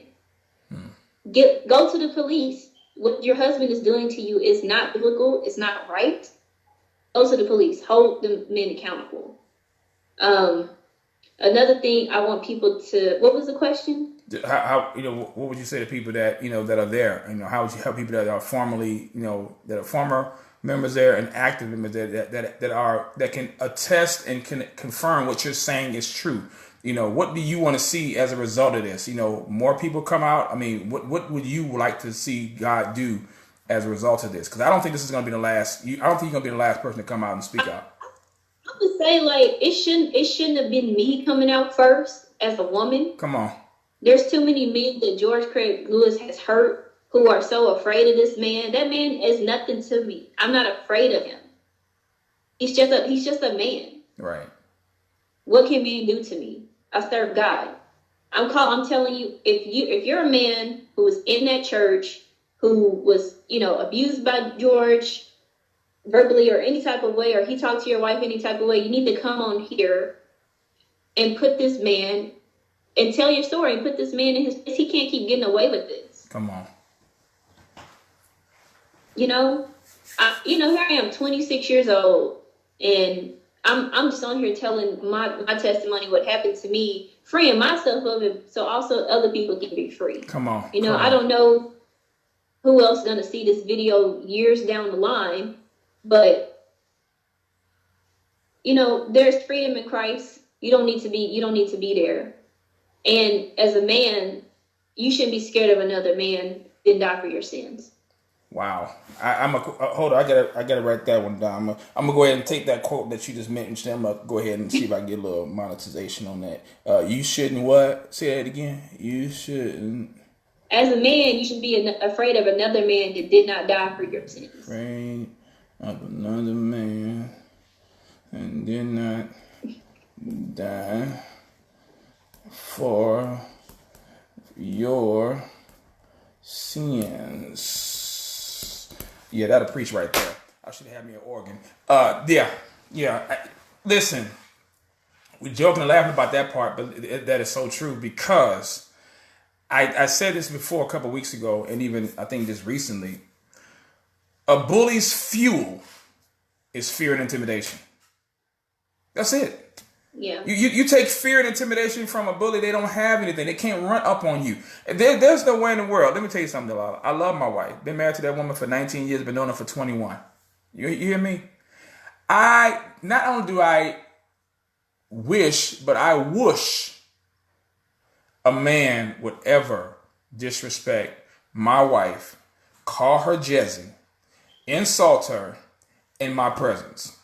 I don't listen. It ain't have to be in my presence. I just have to even hear about it. Don't let this Bible fool you, because I'm willing to die for mine, and I'm not gonna let anybody disrespect my wife at all. I mean, I went to church one day, and came out of church and went to Albertsons. My wife knows it. I mean, she probably going like, okay, here you go again this again. Yeah, was walking in the store getting some meat, and no lie, Delilah. We was walking down the meat aisle, and I kept seeing these two dudes, walking behind us. Not really close, but as a man, you can tell when somebody's like, watching or whatever. So my wife was walking, getting some food, and I turned around and stopped. I did the nod, like, what's up, and we kept walking. So we go to the checkout line, and I was like, and they were employees. They worked there.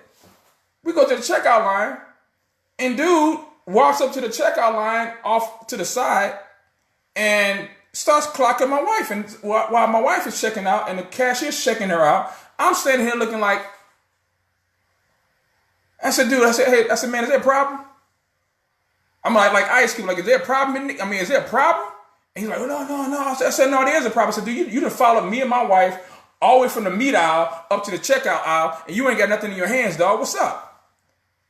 So I say that because a real man is going to defend his wife's honor. There's something, the matter of fact, the Bible even talks about jealousy enrages a man when his wife is violated. So I just can't understand how you, as a woman of God, a young woman of God, is able to have the boldness and the courage to speak up and to step out. Not just to step out, but you stepped out in faith, trusting and believing God to do something. And look at what he's doing now. He's allowing you to be delivered. He has delivered you. He's allowing you to share your life story with the world and to expose the deeds of the enemy through people who are being used by the enemy to do it. So my appeal would be to all men, especially those who are married.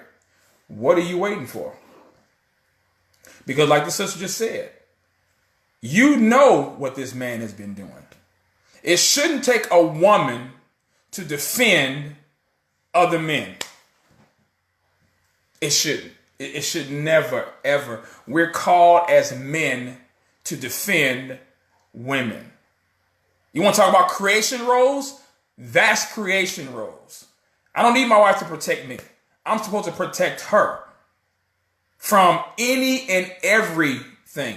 So when you have so-called pastors that are abusing their authority, and I heard about this one, Delilah.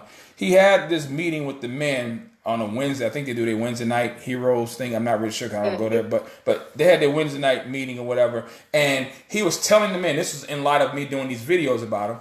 He was telling the men that they need to go home to their wives and cover their wives and protect their wives from what they see on the internet. No, what they need to do is go home and protect their wives from being around him. Because every time you subject your wife and children to this kind of teaching, all you're doing is eroding more and more of their self-worth, more and more of their self-esteem, more and more of their value in Christ. Because to call a woman Jezzy, to call a man weak, and to try to play on both couples because you're being called out, that's really weak. That's weak. So I'm done ranting. I'm sorry. He doesn't play his role as a pastor. As a pastor, you're supposed to watch over your sheep. Supposed to. You didn't do that for me, Pastor. You shunned me and kept the person that abused me there, who's still there. So if you ever watch this live, I have no ill will towards you, but in my eyes, you're not a man of God for that. Amen. The people at the church, y'all have no love. You're a loveless church. The Bible talks about y'all. I have no hard feelings or any anger towards anybody, but don't think God is going to keep accepting what you're doing to people and not do something about it. Amen. Amen. That's why I decided to speak up, because at the end of the day, yeah, this happened to me, but it's not about me. In this world, we can only let me pull up the quote because I want to say this correctly. Sure. And it's a quote that's changed my life in so many different perspectives. Come on, pull up. I got like 4 different iPads right here.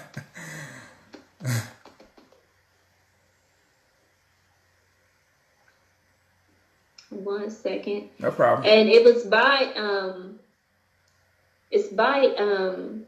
a designer. His name is Jerry Lorenzo. He does the Fear of God clothing line, which is kind of like he's collaborated with like a lot of different brands, but he's a believer. He attends Transformation Church too, the one that I listen to. Okay, cool.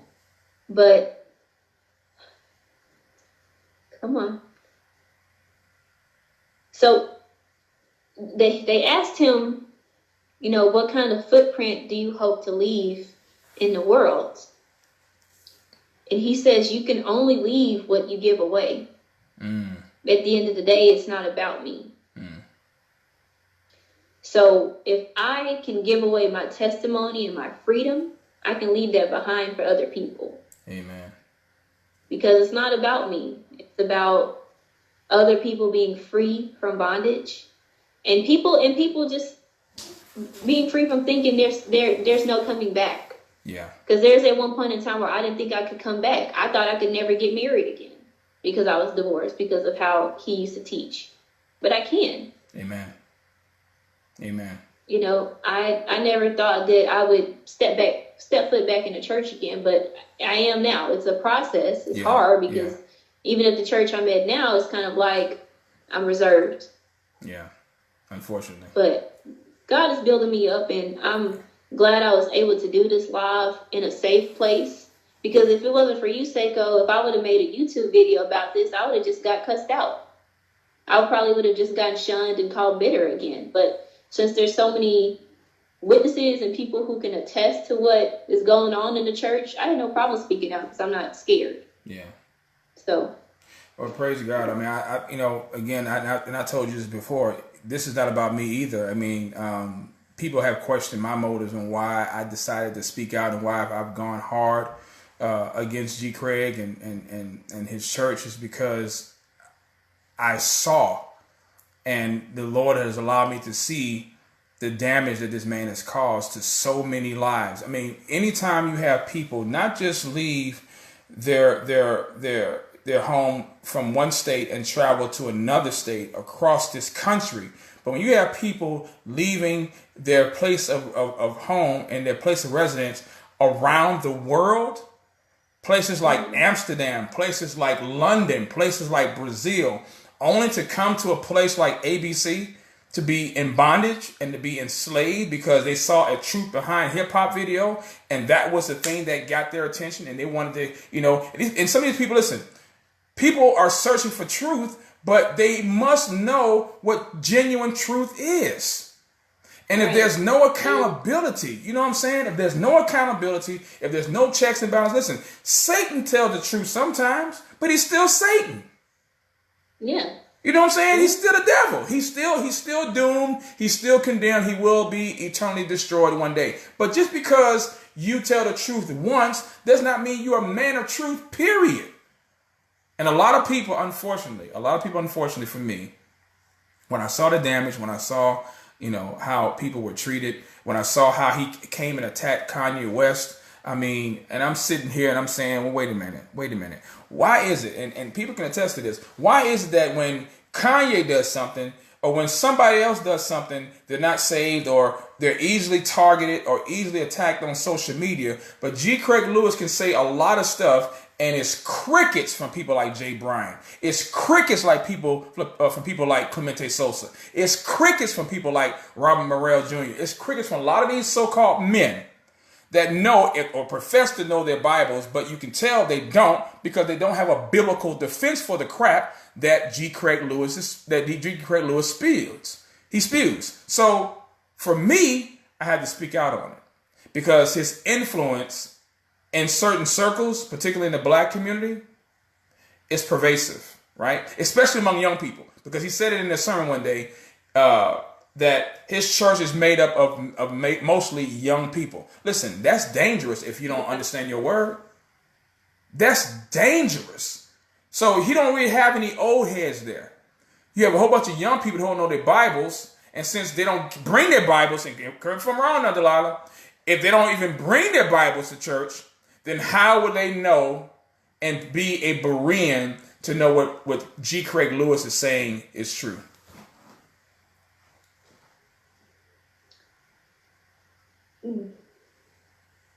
I guess they just don't. He used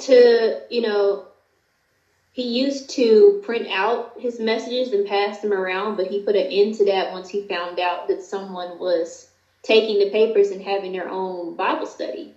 And he shut that down. Don't know why, because you get the message he preached, he says summary, and that's really it.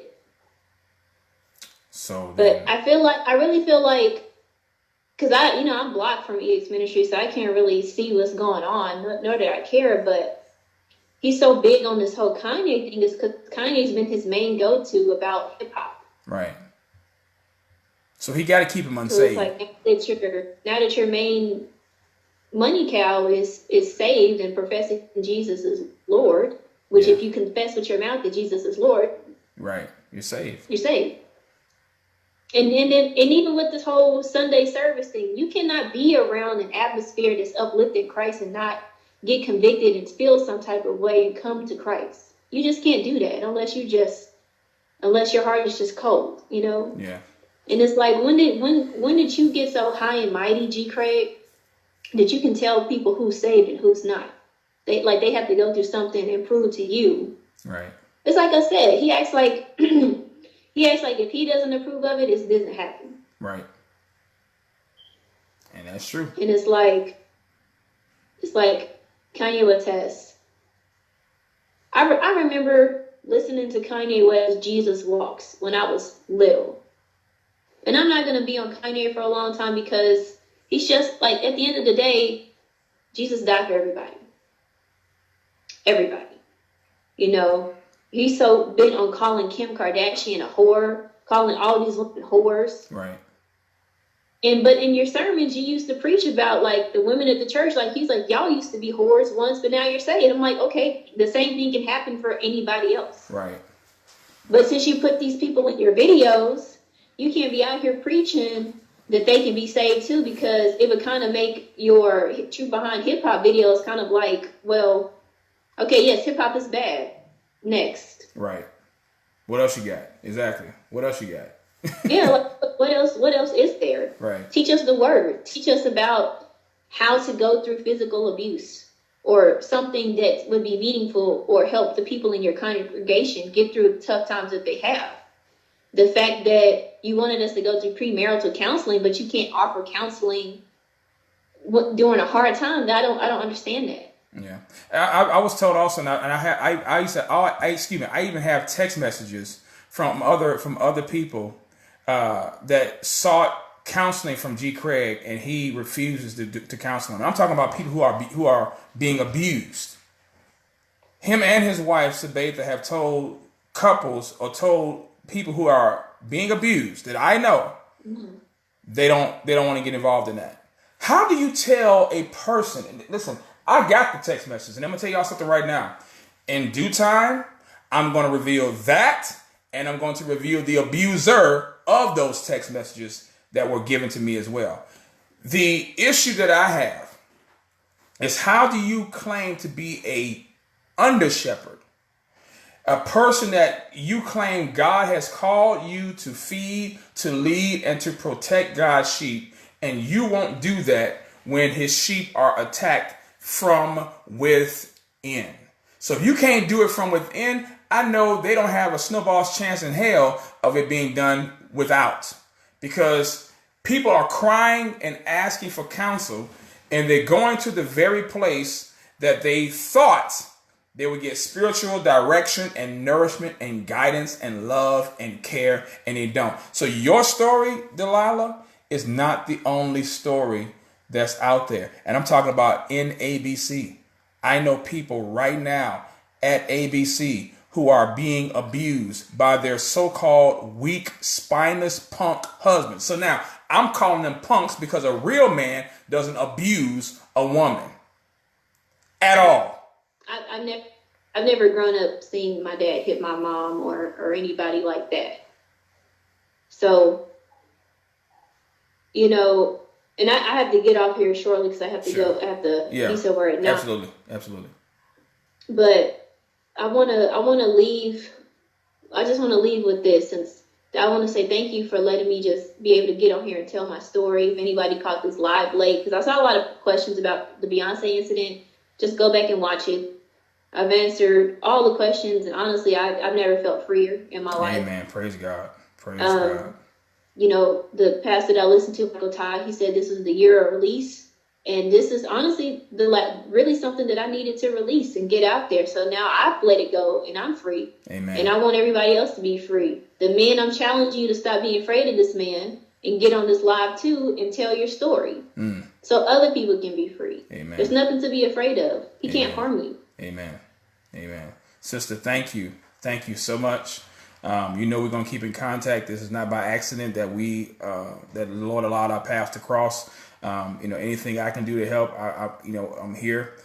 Need to get you connected to my wife as well, because, you know, she's definitely, you know, able to minister to the needs of women by God's grace as well. So I'm going to let you reach out to her and have you connect with her, you know, on Facebook as well, too, if you haven't done that. I have not done that yet. But sister, thank you again. I really mean that. Thank you so much for your boldness. And I pray that, you know, this will go further than what we have imagined and will even dream of. So appreciate you, sister.